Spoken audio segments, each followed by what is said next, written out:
Mapagpalang umaga everyone. Sumaglit nga pala ako dito sa Ayala Circuit, Makati. Ito ay boundary ng Santa Ana, Manila. Na ito ay dating Santa Ana Racing Club, ang PRC. So, ito, pasyal-pasyal lang, chill ride, pauwi na ako niyan. Dahil pagbalik ng bahay, tuloy na ang mga gawain tulad ng pagluluto, paghugas, paglinis ng mga gamit.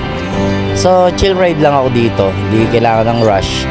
Because today is hindi ako bumiyahe. So, kung nakikita nyo akong naka-angkas dress, sinuot ko na lang yan dahil kesa magsuot pa ako ng iba. Bala ko mamayang bumiyahe mamayang hapon.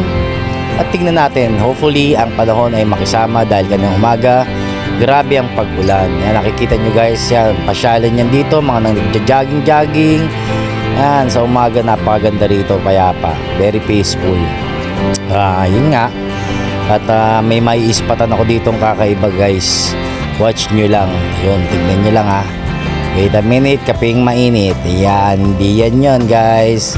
Hindi yan yun. Ang makikita nyo ay hindi rin yan, kundi boom, ayan, bye bye.